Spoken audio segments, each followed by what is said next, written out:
Shalom. First and foremost, I want to give all praises, honor, and glory unto Yahweh, Bahashem, Yahweh Shai, Bahashem, Rachakodash. Double honors to the apostles of Grave Millstone, and peace and salutations to the Akim who are tuning into these videos. And when we do these videos, we are comforting one another to edify and to exhort one another so that we are lifted up in the spirit. Because in these last days, as all hell is breaking loose, the remnant are going to stand still, and we're going to be in a calm situation because we are trusting in Yahweh Bashem Yahweh Shai. We're trusting in the plan and the prophecies that he speaks of. We want to be included in the salvation as opposed to the judgment that is about to take place on this earth. And that's why we're going to comfort one another. And sometimes our faith is going to shake, and sometimes we may not be in the right spirit, but that is part of this constant battle that we have to endure. So that's why we have to comfort one another, and also yourself, because when you're out here in this spiritual warfare, you have to make sure that you are armored up. And for me, one thing that I like to meditate on whenever my mood starts to go down is prophecy, because the prophecy is a definitive factor that we are almost out of this captivity, and that this bitter captivity is almost at an end. Better is an end of the thing than the beginning of it. And when we're in the kingdom, we're not going to remember all the hell that we were going through. It's going to be as if it was a nightmare that was just chased away. And so that's supposed to comfort you when you hear these words, because this message is called the gospel. It's meant to uplift you out of this dead state that we were once in. But I'm going to start in Luke 21 and 28. It says, "And when these things begin to come to pass, then look up and lift up your heads, for your redemption draweth nigh." And this chapter speaks about all the prophecies that are about to take place. And as everybody who has subscribed to the Babylonian lifestyle of here in America, they have no hope. This place is circling down the drain, and there's no balm that's going to be able to heal Babylon. So we're not seeking rest here. We're not going to try to vote for whatever party, because we know that these prophecies are speaking for a reason, and it's judgment for this place.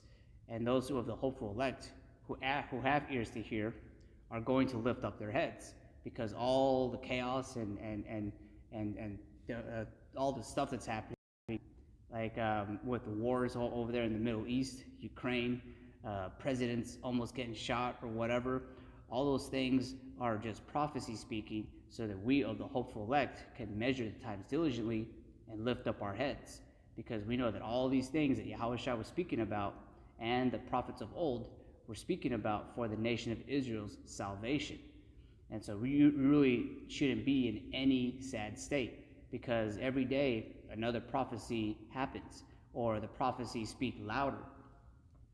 And so that's why you're supposed to lift up your heads, because our redemption draweth nigh. And so I'm going to read this precept here in John 16 and 33. "These things have I spoken unto you, that in me ye might have peace. In the world ye shall have tribulation, but be of good cheer, I have overcome the world." Now, so we're under Yahweh Shai and his blood. Basically, all of our sins are going to be cleansed from us, and that you can't accuse us of anything, because we're under grace through Yahweh Shai. But we are still going to go through trials and tribulations, and you can't let those trials and tribulations overcome you. You know, they were set for you so you can go through those and endure those things, so that your faith is proven, because the Heavenly Father is examining you and putting you in the furnace of affliction, so that when you come out of that furnace, you're like as a golden wedge of Ophir, perfect gold, being formed in the image of Yahweh Shai. And so that's why we have to go through the burdens that he himself also went through. No servant is greater than his master. But you have to be of good cheer, because he overcame the world. And if we are putting the same armor that he is, then we're going to be able to overcome it also through Yahweh Shai. We're not going to be able to do this by any other man, but through Yahweh Bahashem Yahweh Shai. And he laid out the foundation. He laid out the path for us, so that we're able to endure that straight and narrow, that we're able to endure the tribulations that are going to befall us. And I'm going to read this here in James 1 and I'm going to start at verse 2. It says, "My brethren, count it all joy when ye shall..." Let me exit out that ad. So this is James 1 and 2. It says, "My brethren, count it all joy when you fall into diverse temptations, knowing this, that the trying of your faith worketh patience. But let patience have her perfect work, that ye may be perfected and entire, wanting nothing. If any of you lack wisdom, let him ask of the Most High, that giveth to all men liberally, and upbraideth not, and it shall be given to him." And so this goes twofold for anything that you need from Yahweh B'Shem Yahushai, whether it's strength, stability, pushing off the demon of doubt off of you. You have to ask Yahweh B'Shem Yahushai for all these things so that you're able to endure these things. You're literally not going to be able to push off this depression spirit unless you're in the secret place of the Most High. Yahweh B'Shem Yahushai is the only one who's able to mend and cure you from all the woes of this society. And so, like, if you're lacking wisdom, ask Yahweh Shai. If you're lacking financial stability, ask Yahweh B'Shem Yahushai. And then you should be able to put your mind more on prophecy so that you're able to endure those woes. But ultimately, you have to ask Yahweh B'Shem Yahushai for these things. But I'm going to continue on in verse 6. It says, "But let him ask in faith, nothing wavering, for he that wavereth is like a wave of the sea, driven with the wind and tossed. For let not that man think that he shall receive anything of the Lord. A double-minded man is unstable in all his ways." And so we can't be double-minded. Because we have the hand on our plow, we can't look back. We can't have doubt in our minds, because that is going to be a thing that's going to creep up onto you. Out of all these wicked notions that the society is going to try to put on you, is to try to take you off of the straight path, trying to bring you back into the world, the broad gate. But you have to endure through all those. And one way to do that is through prayer and asking Yahweh B'Shem Yahushai to lift up your spirits. Even something that you could do is just read the scriptures, because it puts you in a spirit, puts you in an ancient mindset on how you're supposed to conduct yourself, how you're supposed to think and act. Because the Heavenly Father is not dealing with people who are just pitiful in a sense.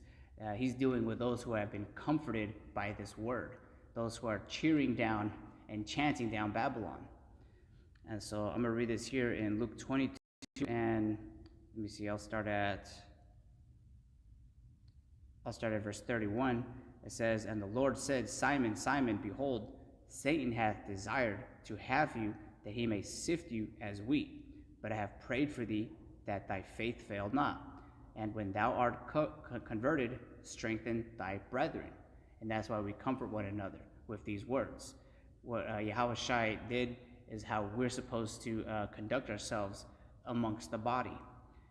Let me see. So I'm going to go into Luke 22 and 31. The word there, sift, because Satan's job is basically to take you away from the path.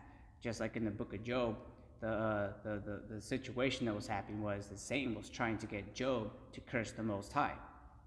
And that's something that you don't want to be doing. You want to stand strong against all the wiles of the devil. But this is what Satan's job is here to do, is to try to sift you, try to deflect you from your path, and ultimately give you the seeds of doubt.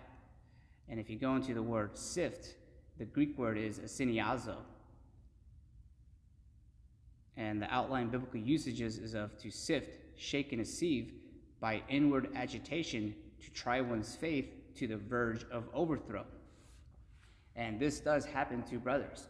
And that's why, when we're, going through our life, you have to make sure you're armored up. Because sometimes the fiery darts of Satan will get at you, but you have to be able to conduct, first aid in a sense, to be able to take those quills off of you and pray to Yahweh B'Shem Yahushai to lift up your spirits.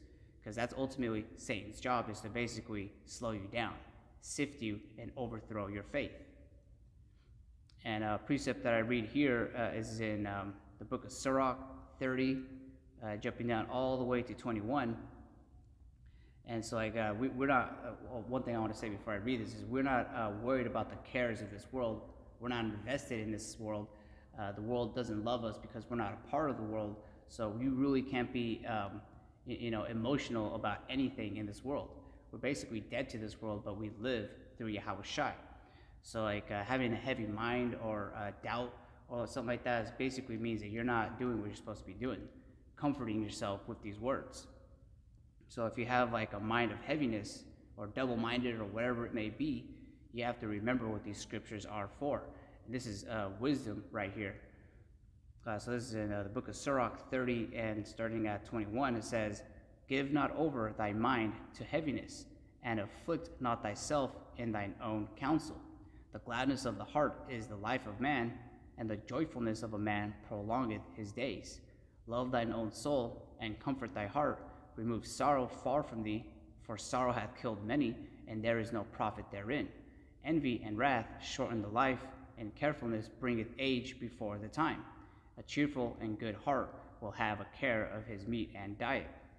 So if you have the right mindset of salvation, like how I read this, even though we're poor, we have like the worst jobs, bad luck with situations that you have in the world, we are still lifting up our heads because of prophecy. And so we're not going to, like as that one song, nothing's going to break our stride. We're always going to have our mind on the kingdom wherein dwelleth righteousness. And we can see that that kingdom is about to be established when Yahweh Shai returns.